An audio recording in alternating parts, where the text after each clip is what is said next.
আসসালামু আলাইকুম ভাইয়া এবং আপুরা, আশা করি তোমরা সবাই অনেক অনেক ভালো আছো।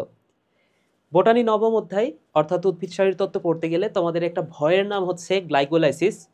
সো গ্লাইকোলাইসিসে এই যে বিরাট একটা ছক করতে হয়, তো তোমরা অনেকে মুখস্থ করে ফেলো, আবার অনেকে আশায় ছেড়ে দাও যে এটা তো আসলে কখনোই মুখস্থ হবে না।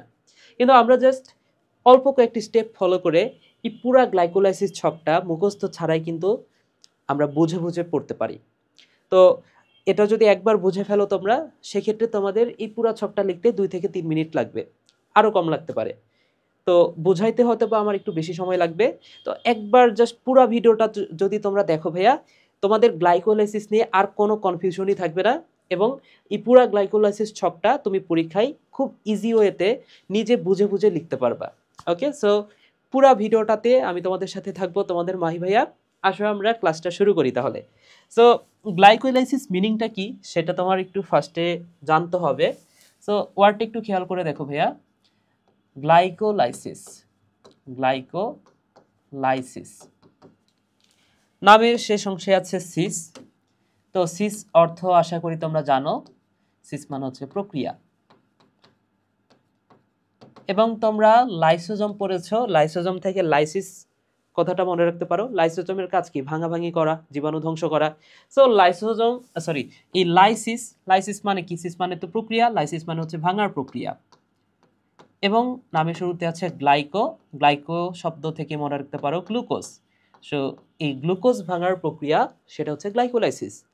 তাহলে দেখো, আমরা জাস্ট ওয়ার্ডের মিনিংটা করে এতটুকু বুঝে গেলাম যে এইখানে একটা গ্লুকোজকে ভাঙা হবে। আর একটা গ্লুকোজকে ভেঙে কি কি তৈরি করা হবে মনে রাখো, গ্লাইকোলাইসিসে যে তিনটা জিনিস তৈরি হবে সেটা হচ্ছে APN, আপন। এই আপন তৈরি হবে 2 অণু করে। তাহলে A মানে হচ্ছে এটিপি, অর্থাৎ 2 অণু এটিপি তৈরি হবে। পি মানে হচ্ছে পাইরুভিক অ্যাসিড, পাইরুভিক অ্যাসিড, এটাও 2 অণু তৈরি হবে। এবং এন মানে হচ্ছে NADH2, এটাও 2 অণু তৈরি হবে। ওকে, তাহলে আসো আমরা পরের পেজে যাই। একটা কথা মনে রাখো, এইখানে আমাদের অনেকগুলো এনজাইমের নাম আছে। এটা তো আমাদের ঝামেলা করে অনেক, তাই না? দেখো প্রতিটা লাইনে লাইনে এনজাইমের নাম আছে। তো এই এনজাইম, এনজাইম সম্পর্কে যে কথাটা মনে রাখবা, কোনো নামের শেষে যদি কখনো দেখো ASC আছে, সেটাই কিন্তু একটা এনজাইম।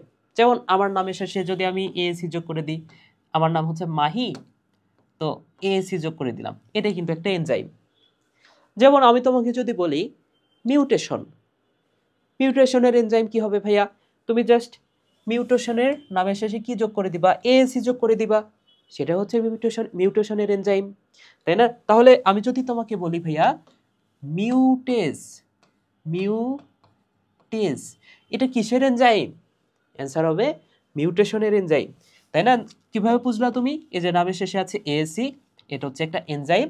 তাহলে মিউটেজ নামটা তো মিউটেশনের সাথে মিল আছে, মিউটেশনের এনজাইম। আমি যদি বলি সমানুকরণ এনজাইম, তাহলে সমানু, আমি যদি বলি ভাইয়া সমানু, সমানু বা আইসোমার, সমানুর ইংলিশটা হচ্ছে আইসোমার। তো সমানু বা আইসোমার করার এনজাইমটা কি? অ্যান্সারটা কি হবে? জাস্ট ASC যোগ করে দাও, তাহলে অ্যান্সারটা হবে আইসোমারেজ। সিম্পল কথা, তাই না? তাহলে দেখো, যে কোনো নামের শেষে আমরা যদি যদি ASC যোগ করে দিই, সেটা কিন্তু আমরা এনজাইম পাবো। তাহলে এনজাইম কিভাবে আমরা পাবো সেটা আমরা অলরেডি জেনে গেলাম। এবং এর সাথে আরেকটা কথা মনে রাখো, একটা স্পেশাল এনজাইম নাম হচ্ছে কাইনেজ। এনজাইমটা ভাইয়া কাইনেজ। এই কাইনেজ সম্পর্কে যে কথাটা মনে রাখবা, এটা হচ্ছে ফসফেট যোগ অথবা বিয়োগের এনজাইম। কাইনেজ কি ভাইয়া? এটা হচ্ছে ফসফেট, ফসফেট যোগ অথবা বিয়োগ, বিয়োগের এনজাইম, এনজাইম। ওকে, তো এই কাইনেজ নামটা দেখো নামের শেষে কিন্তু ASC আছে, তাহলে এটা হচ্ছে ফসফেট যোগ অথবা বিয়োগের এনজাইম। তো কাইনেজ নিয়ে একটু পরে কথা বলবো। আসো আমরা আরো ছোট্ট একটা বিষয় একটু জেনে নিই। তাহলে দেখো, গ্লাইকোলাইসিস তোমরা নিজেরাই অ্যান্সার করবে, এরপরে আমার আর কোনো কিছুই বলতে হবে না। তাহলে দেখো ভাইয়া, আমরা আরো ছোট্ট একটা বিষয় জানবো। তোমরা নিশ্চয়ই শর্করা সম্পর্কে জানো। শর্করা মানে কি ভাইয়া? শর্করা বা কার্বোহাইড্রেট। যেমন তোমরা গ্লুকোজ খাও, আমরা ভাত খাই, আমরা আলু খাই, এগুলো হচ্ছে শর্করা, শর্করা জাতীয় খাদ্য, তাই না? তো এই যে গ্লুকোজের সংকেতটা নিশ্চয়ই তোমরা জানো, C6H12O6, এটা একটা শর্করা। তাহলে প্রশ্নটা হচ্ছে এটা কত কার্বন বিশিষ্ট শর্করা? এটা হচ্ছে 6 কার্বন বিশিষ্ট একটা শর্করা। কিভাবে চিনলাম, কিভাবে বুঝলাম? এখানে নামের শুরুতে আছে C6, তাহলে এখানে এটা কি ভাইয়া? এটা হচ্ছে 6 কার্বন বিশিষ্ট শর্করা, কার্বন বিশিষ্ট শর্করা, বিশিষ্ট শর্করা। আচ্ছা, ধরে নাও যে তুমি শর্করা সম্পর্কে কিছুই বোঝো না, তারপরে একটু বোঝার চেষ্টা করো, আমি যা বোঝাচ্ছি অন্তত এতটুকু বোঝার চেষ্টা করো। তাহলে এটা আমরা বুঝলাম C6 আছে, তার মানে এটা হচ্ছে 6 কার্বন বিশিষ্ট শর্করা। এখন শর্করা আমরা চিনি কিভাবে? মনে রাখো, নামের শেষে AAC থাকলে আমরা দেখছি এনজাইম। এই যে নামের শেষে AAC থাকা মানে এনজাইম। তো মনে রাখো, নামের শেষে OAC থাকা মানে আবার শর্করা। তাহলে নামের শেষে OAC থাকলে সেটা কিন্তু শর্করা। যেমন গ্লুকোজ, এই নামটা কি আমরা পাইছি? এটা হচ্ছে গ্লুকোজ, এটা হচ্ছে ভাইয়া গ্লুকোজ। তাহলে এই যে দেখো, গ্লুকোজ নামের শেষে কি আছে? OAC আছে, তার মানে এটা হচ্ছে একটা শর্করা।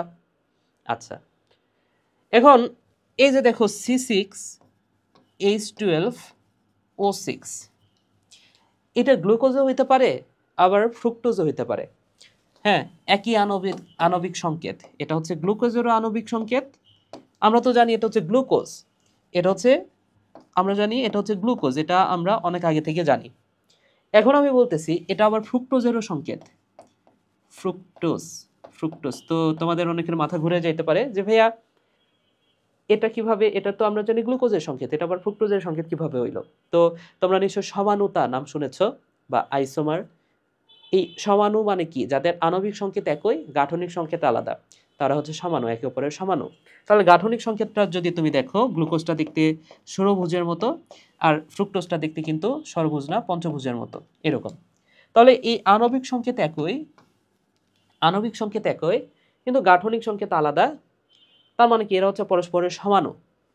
তাহলে ধরে নাও ভাইয়া এটা হচ্ছে, আচ্ছা আপাতত এত কিছু বোঝার দরকার নাই, জাস্ট মনে রাখো এটা হচ্ছে এই C6H12O6, এটা গ্লুকোজও হতে পারে, ফ্রুক্টোজও হতে পারে। আচ্ছা, তাহলে ভাইয়া এখানে দেখো তো, এটা হচ্ছে 6 কার্বন বিশিষ্ট একটা শর্করা। এই 6 কার্বন বিশিষ্ট শর্করা, তাহলে হেক্সা কথাটার অর্থ তোমরা জানো 6, ওই যে হেক্সা মিশন ব্রাজিলের। তাহলে এই 6 কার্বন বিশিষ্ট শর্করা, এই হেক্সার সাথে জাস্ট OAC যোগ করে দাও, এটাকে আমরা কি নামে ডাকতে পারি? এটাকে আমরা বলতে পারি হেক্সোস। কি নামে ডাকতে পারি ভাইয়া? এটাকে আমরা বলতে পারি, ধরে নাও যে হেক্সোস। আচ্ছা, তাহলে বলো তো 4 কার্বন বিশিষ্ট শর্করা, কার্বন সংখ্যা যদি 4 হয়, যেমন C4H8O4, তাহলে দেখো তো এখানে 4 কার্বন বিশিষ্ট শর্করা।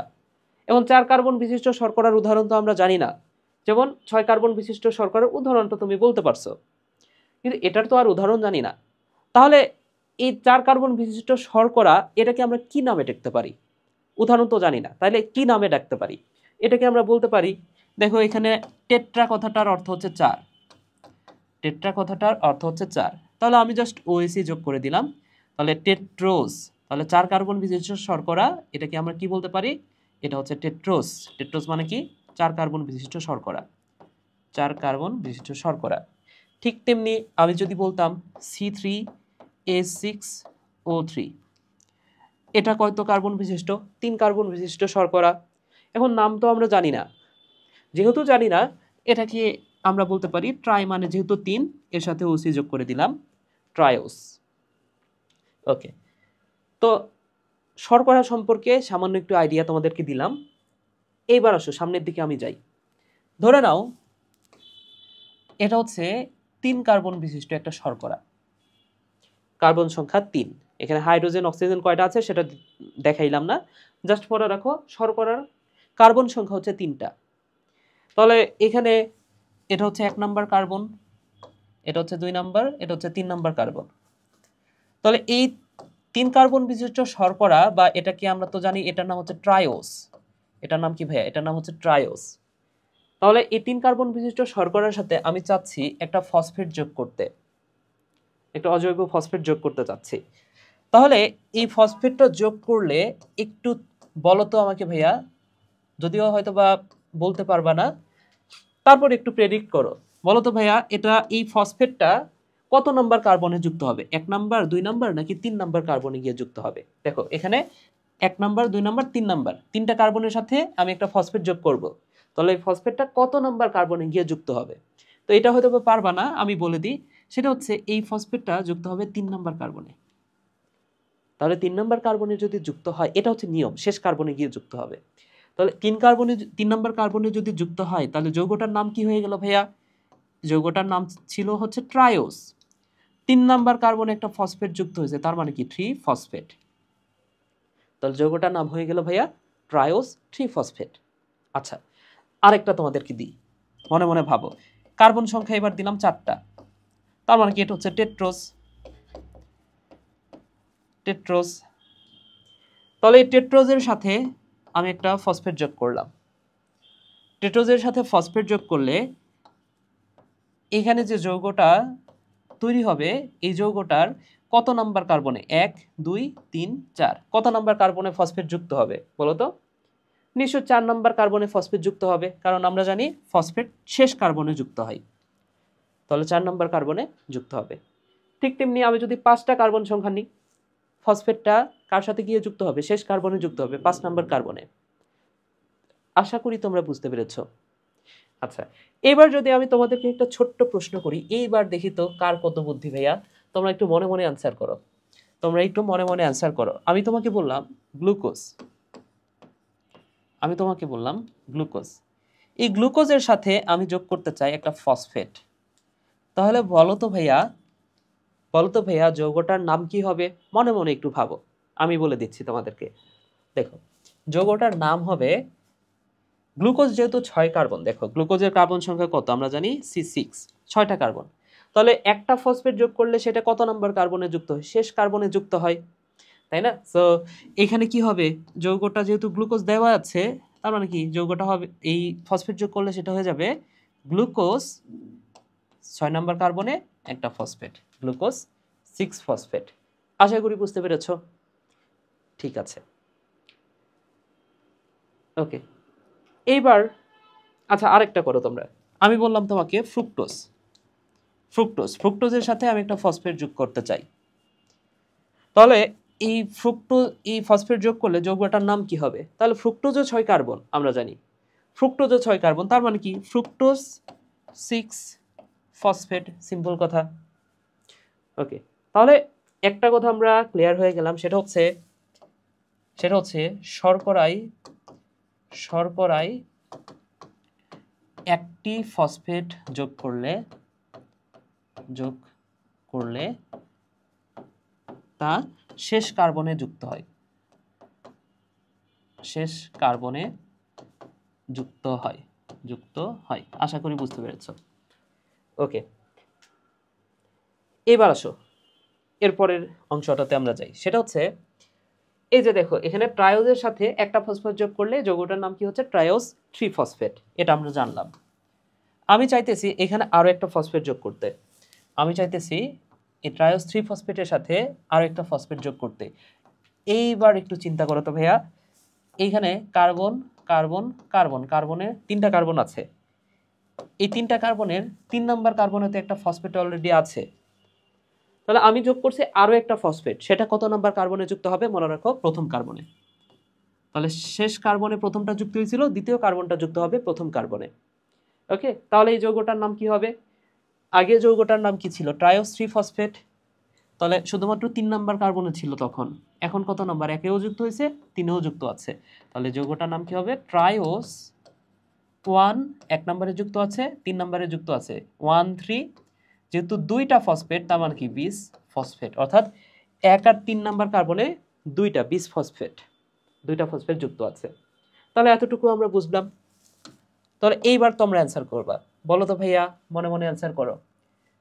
বলো তো ভাইয়া, এই যে এটা হচ্ছে টেট্রোজ, টেট্রোজের সাথে একটা ফসফেট যোগ করার কারণে এটা হয়ে গেছিল টেট্রোজ 4 ফসফেট। এর সাথে আমি আরো একটা ফসফেট যোগ করতে চাই, তাহলে এই যৌগটার নাম কি হবে? তাহলে এই যৌগটাই ফসফেটটা কত নাম্বার কার্বনে যুক্ত হবে? নিশ্চয়ই শেষ কার্বনে তো একটা যুক্ত আছে অলরেডি, তাহলে পরেরটা যুক্ত হবে প্রথম কার্বনে। তাহলে যৌগটার নাম হবে টেট্রোস 1,4, দুইটা ফসফেট, তার মানে কি 20 ফসফেট। আশা করি এতটুকু ক্লিয়ার। ওকে, ঠিক তেমনি আমি তোমাকে যদি বলতাম যে ফ্রুক্টোজ, ফ্রুক্টোজের সাথে একটা ফসফেট যুক্ত হয়ে তৈরি হচ্ছে ফ্রুক্টোজ 6 ফসফেট, তাহলে ভাইয়া বলো তো এর সাথে আরো একটা ফসফেট আমি যোগ করব, তাহলে এই যৌগটার নাম কি হবে? যৌগটার নাম হবে ফ্রুক্টোজ।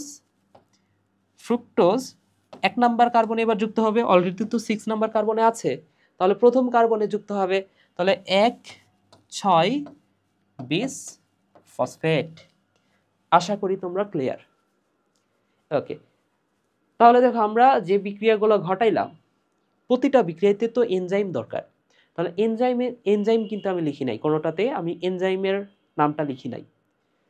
আচ্ছা, তাহলে এনজাইমের নামটা যদি আমরা একটু লিখি, দেখো এর আগে আমরা একটা জিনিস দেখেছি, গ্লুকোজ থেকে ফ্রুক্টোজ হতে পারে, তাই না? এই যে গ্লুকোজ আর ফ্রুক্টোজ এরা যেহেতু পরস্পরের আইসোমার, গ্লুকোজ আর ফ্রুক্টোজ এরা যেহেতু পরস্পরের আইসোমার, তার মানে কি এই গ্লুকোজ থেকে ফ্রুক্টোজ হইতে পারবে, আবার ফ্রুক্টোজ থেকে গ্লুকোজ হইতে পারবে। তাহলে এরা যেহেতু পরস্পরের আইসোমার, এনজাইমটা কি হবে? আইসোমারেস। তার মানে কি এই গ্লুকোজটা যদি ফ্রুক্টোজ হতে চায় এনজাইমটা দরকার হচ্ছে আইসোমারেস, আবার ফ্রুক্টোজটাও যদি গ্লুকোজ হতে চায় এনজাইমটা হচ্ছে আইসোমারেস। আশা করি বুঝেছো। এরপরের অংশটাতে আমি যদি চাই, এইখানে একটু খেয়াল করে দেখো তো ভাইয়া, এখানে একটু খেয়াল করে দেখো তো এইখানে কোন এনজাইমটা হবে? এই যে ট্রায়োজের সাথে আমি চাচ্ছি একটা ফসফেট যোগ করতে, ট্রায়োজের সাথে আমি চাই একটা ফসফেট যোগ করতে, তাহলে এই যৌগটা তো হবে ট্রায়োস 3 ফসফেট, কিন্তু এখানে কোন এনজাইমটা বিক্রিয়া করবে এখানে, বা কোন এনজাইমটা দ্বারা এই বিক্রিয়াটা সংঘটিত হবে? তাহলে আমরা এর আগেও আমরা জেনেছি, কোথায় জেনেছি দেখো এইখানে, কাইনেজ। এটা কি ফসফেট যোগ বা বিয়োগের এনজাইম, তাহলে এই কথাটাই মনে রাখো, ফসফেট যোগ বা বিয়োগের এনজাইম কি? কাইনেজ। তাহলে দেখো তো ভাই এখানে আমরা কি করছি? ফসফেট যোগ করছি, এখানে আসলে আমরা করছি কি?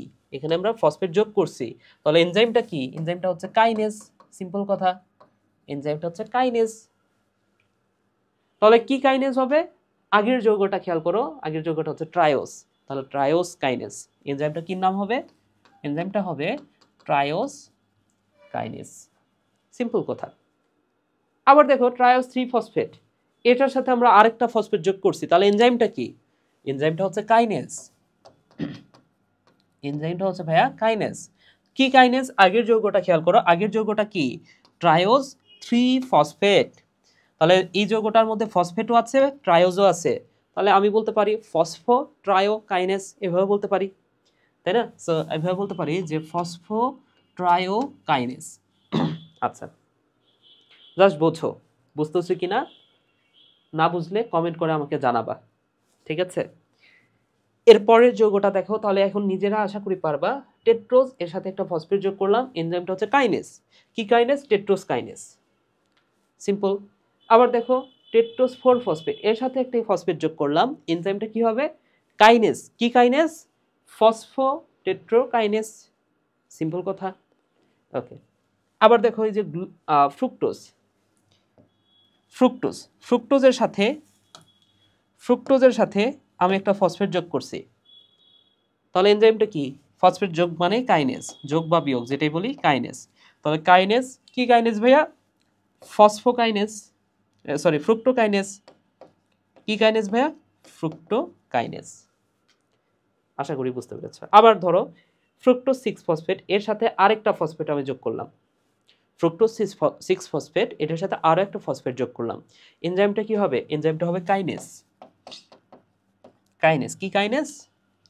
এখানে আগের যৌগটা দেখো ফসফেট আছে ফ্রুক্টোজ আছে, তাহলে ফসফো ফ্রুক্টোকাইনেজ, ফসফো ফ্রুক্টোকাইনেজ। আশা করি বুঝেছো। আচ্ছা, তাহলে এইবার তোমরা একটু প্রশ্ন করো, অ্যান্সার করো। সেটা হচ্ছে গ্লুকোজের সাথে একটা ফসফেট যুক্ত হইলো, এনজাইমটা কি ভাইয়া? এনজাইমটা হচ্ছে কাইনেজ, তাই না? তাহলে কি কাইনেজ?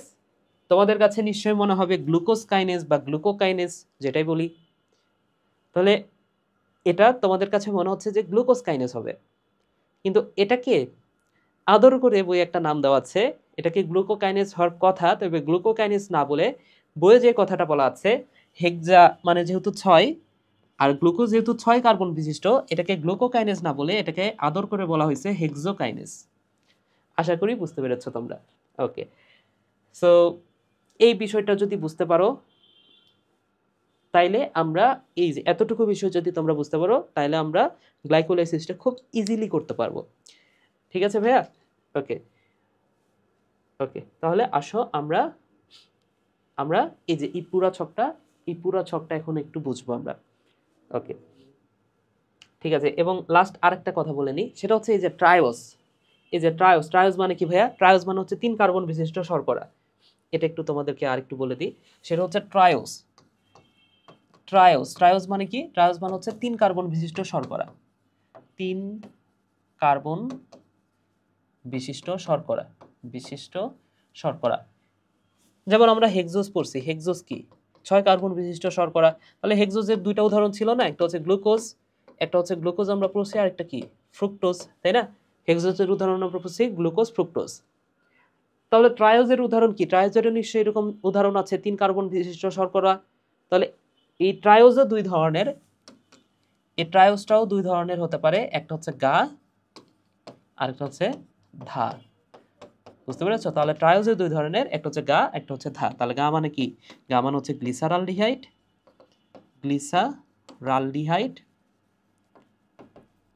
এবং ধা মানে হচ্ছে ভাইয়া ডাইহাইড্রক্সি এসিটন। ওকে, সো এটা হচ্ছে ডাইহাইড্রক্সি এসিটন। ওকে, সো এটা আমাদের কাজে লাগবে, এই কারণে মনে রাখো গ্লিসারালডিহাইড এবং ডাইহাইড্রক্সি এসিটন, এটা হচ্ছে ট্রায়োস, 3 কার্বন বিশিষ্ট শর্করা।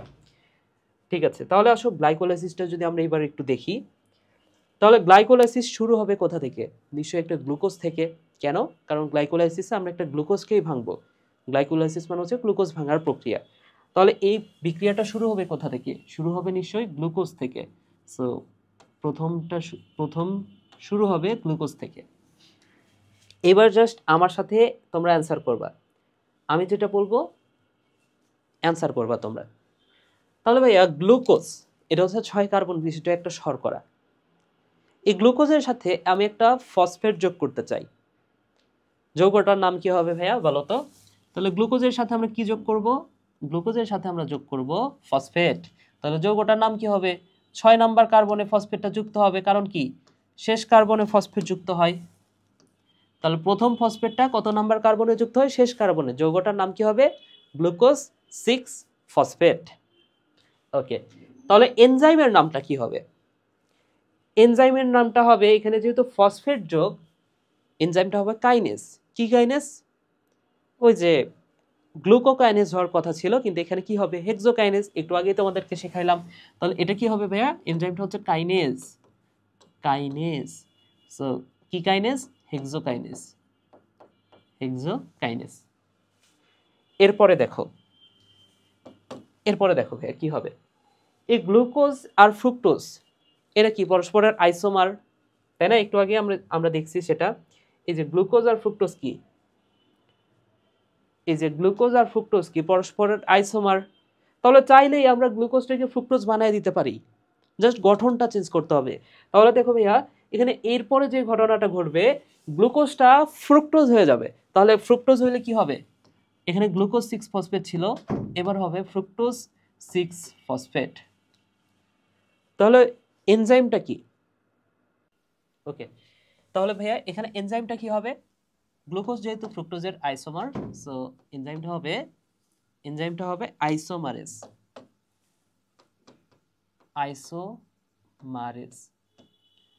তাহলে ভাইয়া কি আইসোমারেজ? দেখো তো এখানে উপরের যৌগটা খেয়াল করে দেখো, গ্লুকোজ থেকে তো ফ্রুক্টোজ হয়েছে, তাই না? তাহলে উপরের যৌগটা কি ছিল? Glucose 6 phosphate. তাহলে এই যৌগটার মধ্যে আছে ফসফেটও আছে, গ্লুকোজও আছে। তাহলে কি আইসোমারেজ বলবো আমরা? এটাকে আমরা বলবো, যেহেতু ফসফেট গ্লুকোজ থেকে ফ্রুক্টোজ 6 ফসফেট হয়েছে, তাহলে এটাকে আমরা বলবো ফসফোগ্লুকো আইসোমারেজ। বুঝতে পেরেছো? তাহলে আমরা অলওয়েজ উপরের যৌগটা দেখে এনজাইমের নামকরণ করব। মাঝে মাঝে নিচের যৌগটাও দেখতে হয়, বেশিরভাগ ক্ষেত্রে উপরের যৌগটা দেখবো। তাহলে উপরের যৌগটা ছিল গ্লুকোজ 6-ফসফেট, তাহলে ফসফোগ্লুকো আইসোমারেস। তাহলে ভাইয়া দেখো তো ঠিক আছে কিনা। এই যে দেখো, প্রথম এনজাইমটা ছিল হেক্সোকাইনেজ, দ্বিতীয় এনজাইমটা হচ্ছে ফসফোগ্লুকো আইসোমারেস। ঠিক আছে, এরপরে যে ঘটনাটা ঘটবে তোমরা অ্যান্সার করবা এবার। এই যে ফ্রুক্টোজ 6-ফসফেট, এটার সাথে আরেকটা ফসফেট যুক্ত হবে, তাহলে বলো তো যৌগটার নাম কি হবে? যৌগটার নাম হবে, তাহলে একটা তো ফসফেট অলরেডি আছে 6 নাম্বার কার্বনে, আরেকটা ফসফেট যদি যুক্ত হয় সেটা কত নাম্বার কার্বনে যুক্ত হবে? নিশ্চয়ই প্রথম কার্বনে যুক্ত হবে, তাই না? দ্বিতীয় ফসফেটটা যুক্ত হবে প্রথম কার্বনে, তাহলে যৌগটা হবে ফ্রুক্টোজ 1,6-বিস ফসফেট, দুইটা ফসফেট 1,6-বিস ফসফেট। তাহলে এনজাইমের নামটা কি হবে এখন নিশ্চয়ই তোমরা পারবা। এনজাইমটা হচ্ছে কাইনেজ। এনজাইমটা হচ্ছে কাইনেজ। কি কাইনেজ ভাইয়া? আগে যৌগটা খেয়াল করো, ফ্রুক্টোজ আছে, ফসফেট আছে, তাহলে ফসফোফ্রুক্টোকাইনেজ। ফসফোফ্রুক্টোকাইনেজ। এইবার দেখো, এটা হচ্ছে 6 কার্বন বিশিষ্ট শর্করা।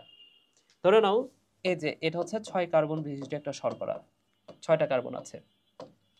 তো আমি যদি এটাকে ভাঙতে চাই, মাঝ বরাবর যদি ভেঙে ফেলি, তাহলে দেখো তো 3 কার্বন বিশিষ্ট 2টা শর্করা আমি পাবো। 6টা কার্বনকে ভেঙে দিলে 3টা করে 2টা শর্করা পাবো, তাই না? তো এই যৌগটা যেহেতু এবার ভেঙে যাবে, 3 কার্বন বিশিষ্ট শর্করাকে আমরা কি নামে চিনি? ট্রায়োস। আর ট্রায়োস কয় ধরনের একটু আগে আমরা শিখেছি, ট্রায়োস 2 ধরনের, একটা হচ্ছে গা আর একটা হচ্ছে ধা। সো এটা কিসে পরিণত হবে ভাইয়া এবার? যদি ভেঙে যায়, ভেঙে গেলে এটা পরিণত হবে গাধা। এটা হয়ে যাবে, একটা হয়ে যাবে গা এবং আরেকটা হয়ে যাবে ধা। তো এখানে তো আবার ফসফেটও আছে, 1 নাম্বার কার্বন 6 নাম্বার কার্বনে 2টা ফসফেট আছে, তাই না? সো এখানে হবে 3PGA অর্থাৎ 3-ফসফোগ্লিসারালডিহাইড, আর একটা হচ্ছে ডাইহাইড্রোক্সি এসিটন ফসফেট। তাহলে 3PGA 3-ফসফোগ্লিসারালডিহাইড ডাইহাইড্রোক্সি এসিটন ফসফেট। আশা করি বুঝতে পেরেছো। তাহলে ভাইয়া এইখানে দেখো একটু ভালো করে, আচ্ছা এখানে ভাঙার জন্য একটা এনজাইম লাগবে, এনজাইমটা একটু এক্সট্রা ভাবে মনে রাখো। এখানে ভাঙার জন্য যে এনজাইমটা কাজ করে, এনজাইমটা হচ্ছে অ্যালডোলেজ। এখানে এনজাইমটা হচ্ছে অ্যালডোলেজ, এটা একটু এক্সট্রা ভাবে মনে রাখো, এনজাইমটা হচ্ছে অ্যালডোলেজ। এবার তোমরা 9-10 এর একটা কনসেপ্ট তোমাদের মনে আছে কিনা, সেটা হচ্ছে OH মানে কি? অ্যালকোহল। এই অ্যালকোহলকে যদি জারণ করা হয়, জারণ করলে আমরা পাবো অ্যালডিহাইড CHO। এটা তোমরা 9-10 এ নিশ্চয়ই পড়েছো। এবং এই অ্যালডিহাইডকে আবার জারণ করলে আমরা পাই অ্যাসিড। তো এখানে আমরা জারণ করলে পাবো অ্যাসিড। ওকে, আবার উল্টাভাবে গেলে অ্যাসিডকে বিজারণ করলে কি পাবো? অ্যালডিহাইড। অ্যালডিহাইডকে বিজারণ করলে কি পাবো? অ্যালকোহল। সিম্পল কথা। ওকে, সো এইটা আমরা পাবো বিজারণের মাধ্যমে। বিজারণ। এখন জারণ মানে কি ভাইয়া? সিম্পল কথায় জারণ কথাটার অর্থ হচ্ছে ছাড়ন। জারণ মানে ছাড়ন। কিসের ছাড়ন? ইলেকট্রনের ছাড়ন হতে পারে, হাইড্রোজেন ছাড়ন হতে পারে, আবার অক্সিজেন গ্রহণ। এই 3টা ঘটনা মানে জারণ। তো মনে রাখো, জারণ মানে কি? জারণ মানে হচ্ছে ইলেকট্রন ছাড়ন অথবা হাইড্রোজেন ছাড়ন। ঠিক আছে, তাহলে দেখো ভাইয়া, অ্যালডিহাইড, এটা হচ্ছে অ্যালডিহাইড। অ্যালডিহাইডটা অ্যাসিড বানাইতে হলে আমাদের কি করতে হয় ভাইয়া? জারণ করতে হয়। তো এইবার যে ঘটনাটা ঘটে সেটা হচ্ছে, এটা হচ্ছে একটা অ্যালডিহাইড, 3-ফসফোগ্লিসারালডিহাইড, অ্যালডিহাইড। এই অ্যালডিহাইডটা এবার হয়ে যাবে অ্যাসিড। তাহলে এরপরে যে যৌগটা, এটা একটু মুখস্থ করে নাও ভাইয়া, এটা একটু মুখস্থ করে নাও। এরপরে যে যৌগটা সেটা হচ্ছে 1,3-বিস ফসফোগ্লিসারিক অ্যাসিড। তাহলে যে যৌগটা তৈরি হইলো ভাইয়া সেটা হচ্ছে 1,3-বিস ফসফোগ্লিসারিক অ্যাসিড। দেখো এই যে 1,3-বিস ফসফোগ্লিসারিক অ্যাসিড, অর্থাৎ এখানে ছিল অ্যালডিহাইড, অ্যালডিহাইড থেকে অ্যাসিড হইলো। তাহলে অ্যালডিহাইড থেকে অ্যাসিড বানাইতে হলে আমাদের কি করতে হয়? জারণ করতে হয়। কি করতে হয় ভাইয়া? জারণ করতে হয়। আর আমরা জানি জারণ মানে ছাড়ন। আমরা জানি জারণ মানে ছাড়ন। কিসের ছাড়ন? হাইড্রোজেনের ছাড়ন। আচ্ছা, তাহলে আমরা তাহলে এতটুকু বুঝতে পারলাম যে অ্যালডিহাইড থেকে যখন অ্যাসিডটা তৈরি হয়েছে তখন হাইড্রোজেনের সারণ হয়েছে। তো হাইড্রোজেনের সারণ মানে কি, হাইড্রোজেন ডিলিট হয়েছে। মনে রাখো ডি কথাটার অর্থ হচ্ছে ডিলিট। মনে রাখো ভাইয়া, ডি মানে হচ্ছে ডিলিট। ওই যে ডি অক্সিরাইবোজ, ডি কথাটার অর্থ হচ্ছে ডিলিট। তাহলে হাইড্রোজেন ডিলিট তার মানে কি ডি হাইড্রোজেন, ডিহাইড্রোজিনেস, এই যে নামের শেষে এসি যোগ করে দিলে সেটা হয়ে গেল আবার এনজাইম। তাহলে ডিহাইড্রোজেন মানে কি হাইড্রোজেন ডিলিট, তাহলে হাইড্রোজেন ডিলিট করার এনজাইম কি ডিহাইড্রোজিনেস। আশা করি বুঝতে পেরেছো ভাইয়া। ওকে, তাহলে 1,3-বিসফসফোগ্লিসারিক অ্যাসিড, এখানে কয়টা ফসফেট আছে বলো তো? 1,3-বিসফসফো, তার মানে কি ফসফেট আছে 2টা। এর পরের ধাপে ফসফেট একটা আবার কমে যাবে। তাহলে যদি কমে যায়, কমে গেলে নিশ্চয়ই 1 নাম্বার কার্বন থেকে আবার কমে যাবে। দেখো এই যে এটা হচ্ছে কার্বন কার্বন কার্বন। সো এখানে একটা ফসফেট যুক্ত করলে কোথায় যুক্ত হয়? শেষ কার্বনে যুক্ত হয়। 2টা ফসফেট যুক্ত করলে আবার কোথায় যুক্ত হয়? প্রথম কার্বনে যুক্ত হয়। আবার যদি একটা ফসফেট বাদ দিতে চাই, সেটা কিন্তু প্রথম কার্বন থেকে প্রথমে যায়। ঠিক আছে, তার মানে কি এখানে 1,3-বিসফসফো আছে, তাহলে 2টা ফসফেট আছে, আমি যদি একটা বাদ দিতে চাই সেটা প্রথম কার্বন থেকে যাবে, তাহলে এটা হয়ে গেল 3-ফসফোগ্লিসারিক অ্যাসিড। তাহলে ভাইয়া এইবার একটু চিন্তা করো তো এখানে কোন এনজাইমটা কাজে লাগবে। তো আমরা কিন্তু অলরেডি পড়েছি কাইনেজ, এটা ফসফেট যোগ করো অথবা বিয়োগ করো, যেটাই করো তারই এনজাইম। তাহলে এখানে বিয়োগ হয়েছে, তারপর তাইলেও কাইনেজ। তাহলে এনজাইমটা কি ভাইয়া? এনজাইমটা হচ্ছে কাইনেজ। কি কাইনেজ? আগের যৌগটা দেখো, ফসফোগ্লিসারিক অ্যাসিড। তাহলে কাইনেজ কি কাইনেজ হবে? Phosphoglyceric acid kinase.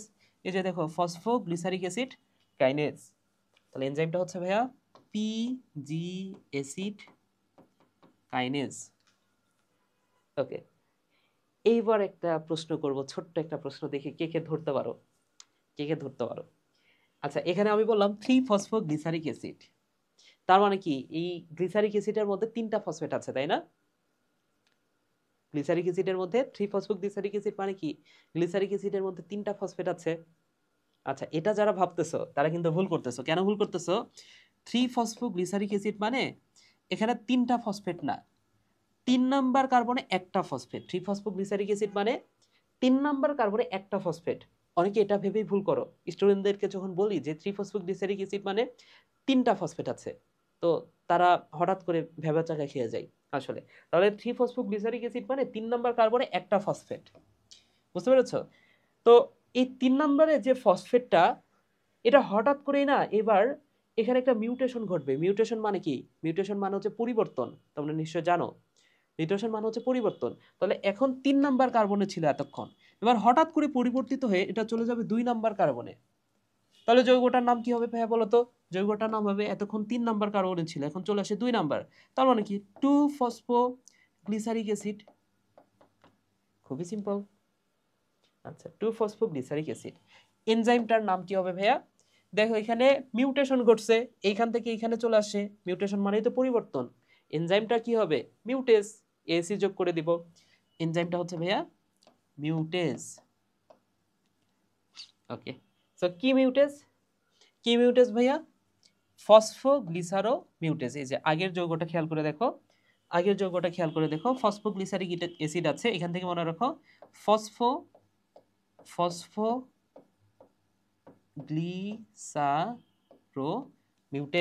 ফসফোগ্লিসারো মিউটেজ। আচ্ছা, এবং লাস্ট 2টা কথা মনে রাখো। লাস্ট 2টা কথা হচ্ছে, প্রথমটা হচ্ছে পিপা, তারপরে হচ্ছে পা। তাহলে প্রথম লাস্ট 2টা কথা হচ্ছে পিপা, তারপরে পা। পিপা মানে হচ্ছে ফসফোইনল পাইরুভিক অ্যাসিড, আর পা মানে হচ্ছে pyruvic acid. Phosphoenol pyruvic acid আর শুধু পাইরুভিক অ্যাসিড। ওকে, তাহলে একটা হচ্ছে পিপা, আর একটা হচ্ছে অনলি পা। ফসফোইনল পাইরুভিক অ্যাসিড আর শুধু পাইরুভিক অ্যাসিড। তো এখানে যেখানে ইনল তৈরি হয়েছে এনজাইমটা হচ্ছে ইনোলেস, জাস্ট মনে রাখো। যেখানে ইনল তৈরি হয় এনজাইমটা হচ্ছে ইনোলেস। এই এনজাইমটা কিন্তু নিচের নামটা দেখে তৈরি হইল, তাই না? ইনল তৈরি হয়েছে ইনোলেস। আচ্ছা, এবং ফসফোইনল পাইরুভিক অ্যাসিড, খেয়াল করো তো নামটা, নামের মধ্যে ফসফেট আছে না? তাহলে ফসফোইনল নামের মধ্যে ফসফেট আছে, আর এখানে শুধু পাইরুভিক অ্যাসিড, এর মধ্যে কি ফসফেট আছে? নাই। তার মানে বলো তো এখানে ফসফেট বিয়োগ হয়েছে, পিপা থেকে যখন পা তৈরি হয়েছে তখন কি হয়েছে, ফসফেট একটা বাদ চলে গেছে, ফসফেট বিয়োগ হয়েছে। আর ফসফেট বিয়োগ হওয়ার এনজাইম কি? কাইনেজ। তাহলে এখানে এনজাইমটা কি? এনজাইমটা হচ্ছে কাইনেজ। কাইনেজ কি কাইনেজ ভাইয়া? মনে রাখো, পা কাইনেজ, পাইরুভিক অ্যাসিড কাইনেজ। শেষ। দেখো কত সহজে হয়ে গেল না? আচ্ছা, এখনো শেষ হয় নাই, শেষ হয়েও হইল না শেষ, এখনো শেষ হয় নাই, কিছু বিষয় বাকি আছে। আমাদের জাস্ট একটা স্ট্রাকচার দাঁড় হয়ে গেছে, কিন্তু এটাই কিন্তু মেন বিষয়, ঠিক আছে? এখন আমাদের জাস্ট কিছু সংশোধন করতে হবে, কিছু জিনিস লিখি নাই সেগুলো লিখতে হবে।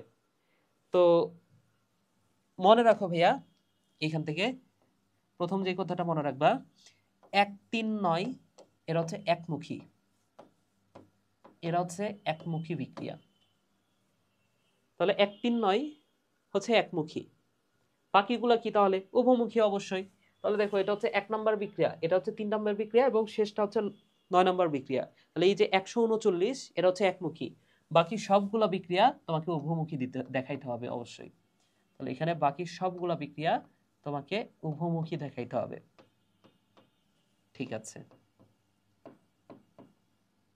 তাহলে দেখো সবগুলা বিক্রিয়া আমরা উভমুখী দিয়ে দিলাম।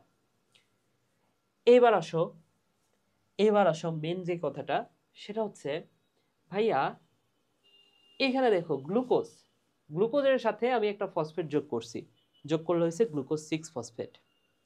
প্রশ্ন হচ্ছে এই ফসফেট পাইলাম কই? গ্লুকোজের সাথে আমরা একটা ফসফেট যোগ করছি, এনজাইমটা হচ্ছে কাইনেজ। প্রশ্নটা হচ্ছে ফসফেটটা পাইলাম কোথায়? মনে রাখো, এই ফসফেটটা আমরা পাবো, তোমরা নিশ্চয়ই এই নামটা শুনেছো, এডিপি। এই এডিপির সাথে আমরা একটা ফসফেট যোগ করলে যে জিনিসটা তৈরি হয় সেটার নাম হচ্ছে এটিপি, অর্থাৎ এডিপি। এখানে হচ্ছে অ্যাডিনোসিন ডাইফসফেট, ডাই মানে হচ্ছে 2, এখানে আছে 2টা ফসফেট, আর এর সাথে আরেকটা ফসফেট যোগ করলে কয়টা হয়? ট্রাইফসফেট হয়ে যায়। তার মানে কি? ট্রাই কথাটার অর্থ হচ্ছে 3। তাহলে এডিপির সাথে একটা ফসফেট যোগ করলে কি হয়? এটিপি হয়।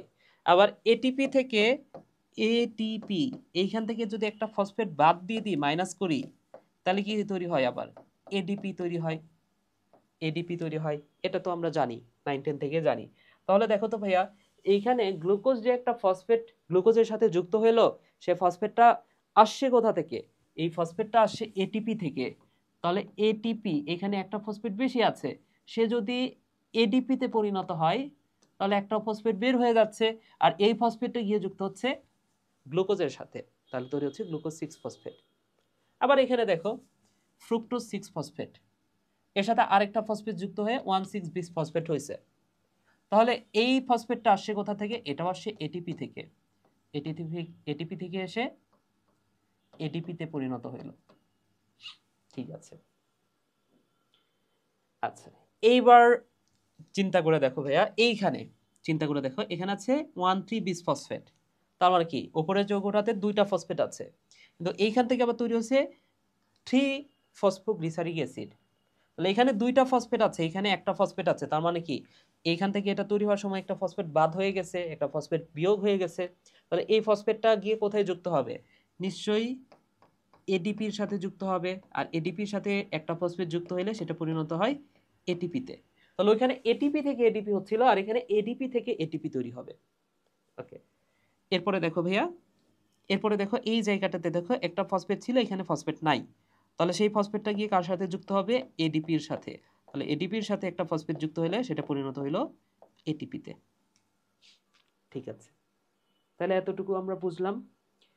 এরপরের কথা হচ্ছে ভাইয়া, এইখানে চিন্তা করে দেখো 3 ফসফোগ্লিসারিক অ্যাসিড। আচ্ছা, এইখানে এনজাইমটা হচ্ছে ডিহাইড্রোজেনেজ, তার মানে কি হাইড্রোজেন ডিলিট।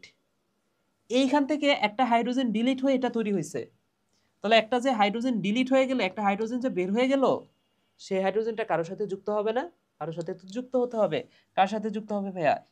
NADP-র সাথে যুক্ত হবে। তাহলে দেখো এনএডিপির সাথে কি এসে যুক্ত হবে, যে এখান থেকে যে হাইড্রোজেনটা ডিলিট হয়ে গেল সেই হাইড্রোজেনটা গিয়ে যুক্ত হবে, যুক্ত হয়ে যেটা তৈরি হবে NaDH2। আচ্ছা, তাহলে দেখো এখানে একটা ফসফেট ছিল, সেই ফসফেটটা এর সাথে আবার যুক্ত হয়ে দেখো এখানে 3-ফসফোগ্লিসারিক ছিল, এখানে কিন্তু হয়ে গেছে 1,3-বিস-ফসফো। তাহলে এইখান থেকে এইখানে এই যৌগটা তৈরি হওয়ার সময় এখানে নিশ্চয়ই একটা ফসফেট বেড়ে গেছে, তাহলে সেই ফসফেটটা পাইছে কোথায়, এই যে এই ফসফেটটা, এবং এখান থেকে যে হাইড্রোজেনটা বের হয়ে গেল সেটা আবার যুক্ত হচ্ছে NADর সাথে, তাহলে NADH2 তৈরি হচ্ছে। বুঝতে পেরেছো? ওকে, তাহলে দেখো আমাদের মোটামুটি কমপ্লিট, মোটামুটি কমপ্লিট, এখনো শেষ হয় নাই।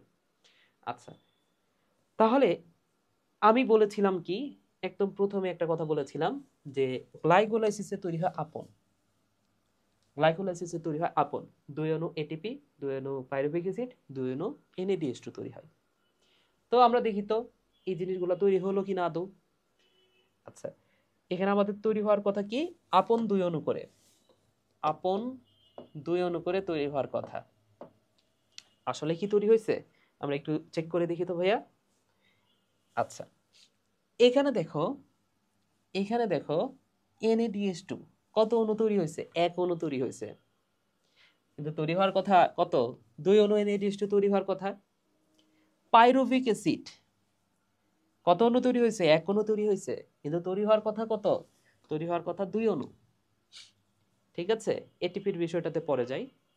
ঠিক আছে, তাহলে দেখো আমাদের 2 অণু করে তৈরি হয় নাই, আমাদের তৈরি হয়েছে 1 অণু করে, তাহলে আরেক অণু করে আমাদের তৈরি করতে হবে। কিভাবে তৈরি করতে হবে ভাইয়া, দেখো এইখানে আমরা পা থেকে অনেক কিছু করছি, এই যে গা থেকে আমরা পা বানাইছি, দেখো গা থেকে আমরা আলটিমেটলি পা পাইছি, তাই না? এবং এই যে ধা থেকে কি হয় সেটা তো আমি এখনো লিখি নাই। তো আমরা তো জানি যে এরা হচ্ছে ট্রায়োস, ট্রায়োস মানে কি, ট্রায়োস মানে হচ্ছে 3 কার্বন বিশিষ্ট শর্করা, 3 কার্বন বিশিষ্ট শর্করার উদাহরণ হচ্ছে গাধা। তাহলে নিশ্চয়ই এটার যে সংকেতটা কি, C3H6O3, তাই না? তাহলে এটার গার সংকেত এটা, ধার সংকেত এটা, তার মানে কি এরা হচ্ছে পরস্পরের আইসোমার, যেমন গ্লুকোজ ফ্রুক্টোজ একে অপরের আইসোমার। তাহলে এই গা থেকে ধা তৈরি হতে পারে, আবার ধা থেকে গা তৈরি হতে পারে, এটা আমরা জানি। তাহলে দেখো এখানে, এখানে গা থেকে অনেক কিছু তৈরি হইল, গা থেকে পা তৈরি হয়েছে, তাহলে এই ধা থেকে এখন কি হবে, ধা থেকে নিশ্চয়ই গা তৈরি হতে পারে আমরা জানি, আবার গা থেকেও ধা তৈরি হতে পারে, এটা আমরা জানি, তাই না? সো এখানে এনজাইমটা তাহলে কি, এনজাইমটা হচ্ছে আইসোমারেজ, যেহেতু এটা হচ্ছে আইসোমার পরস্পরের, এনজাইমটা কি, এনজাইম তো লাগবে, সো এনজাইমটা হচ্ছে আইসোমারেজ। ওকে, এনজাইমটা আমরা জানলাম, তাহলে আমরা এতটুকু ক্লিয়ার, এই ধা থেকে পা তৈরি হতে পারে, এই ধা থেকে আবারও কি তৈরি হতে পারে, ধা থেকে আবারও গা তৈরি হতে পারে, এবং গা থেকে তো আলটিমেটলি একসময় আমরা পা পাবো। সো এই পাশে সেম বিক্রিয়াটাই পাবো, এই যে গা থেকে আমরা পা পাওয়ার যে বিক্রিয়াটা, এই পাশেও আমরা সেমই পাবো। ঠিক আছে, তো ওই বিক্রিয়াটা লেখার দরকার হয় না, বইও দেয়া নাই। বুঝতে পেরেছো? তাহলে এই বিক্রিয়াটা যখন হবে সেই সময় আমরা কি পাবো বলতো, সেই সময় আমরা এই যে এইখানে একটা NADH2 পাইছি, এই পাশে আমরা একটা NADH2 পাবো, NADH2 পাবো, এইখানে একটা পা পাইছি, এইখানে একটা পা পাইলাম, তাহলে দেখো 2 অণু NADH2, 2 অণু পাইরুভিক অ্যাসিড পেয়ে গেছি আমরা। ওকে, এবার আসে এটিপির হিসাবে। তো এটিপির হিসাবটা যদি তোমাদেরকে দেখাই ভাইয়া, এখানে দেখো তো, এই যে এক অণু এটিপি, এই যে এক অণু এটিপি, কত এটিপি পাইলাম, 2 এটিপি। আবার এই ধাপটা যখন হবে এই পাশেও 2 এটিপি পাবো, তাহলে আমরা মোট কত এটিপি পাচ্ছি, 1 2 3 4, 4 এটিপি পাচ্ছি। তাহলে আমাদের আমরা কত পাচ্ছি, 2 + 2 4 এটিপি পাচ্ছি, কিন্তু আমাদের পাওয়ার কথা কত, মাত্র 2 এটিপি, তাহলে 4 এটিপি পাচ্ছি। কিন্তু এইদিকে আবার দেখো এখানে 2 এটিপি খরচ হয়ে যাচ্ছে, এই যে দেখো এখানে নিচ থেকে আমরা পাচ্ছি 4 এটিপি, এখানে আবার 2টা এটিপি খরচ হয়েছে, তাহলে 4 থেকে আমরা যদি 2 বাদ দিই, নিট এটিপি কত থাকে, নিট এটিপি হচ্ছে 2 এটিপি। আশা করি বুঝতে পেরেছো। তাহলে এই যে দেখো আমরা 2 এটিপি পাইলাম, 2টা পাইরুভিক অ্যাসিড পাইলাম, এবং 2টা NADH2 পাইলাম। ঠিক আছে, তাহলে দেখো এই যে পুরা বিক্রিয়াটা কিন্তু আমাদের অলরেডি কমপ্লিট, আমরা সবকিছু করে ফেলছি, তাই না ভাইয়া? তাহলে দেখো একটু বুঝে বুঝে যদি পড়ো, এবং এটা যদি তুমি 2-3 বার একটু খাতায় লিখো জাস্ট, এটা কি তোমার আর ভুল হওয়ার সম্ভাবনা আছে? বুঝে বুঝে লিখবা, ঠিক আছে? তো আমার মনে হয় না, তুমি যদি একবার আমার এই ভিডিওটা দেখার পরে যদি আরেকবার নিজে নিজে বুঝে বুঝে খাতায় লিখতে পারো সাথে সাথে, আমার মনে হয় না যে এটা আর কখনো ভুল হবে এবং পরীক্ষার আগে যদি তুমি একবার রিভিশন দাও সেক্ষেত্রে কিন্তু এই সব কিছু তোমার মাথায় সেট হয়ে যাবে। বুঝতে পেরেছো? তো যারা এই বিষয়টা ভয় পাইতা, আশা করি তোমাদের ভয়টা একটু হলেও কমেছে। ভিডিওটা কেমন হয়েছে কমেন্ট করে জানাতে পারো। আর কোন টপিকের ওপর ভিডিও চাও আরো বেশি বেশি, সেটাও আমাকে কমেন্ট করে জানাতে পারো। সবাই ভালো থাকো ভাইয়েরা, সুস্থ থাকো, টাটা।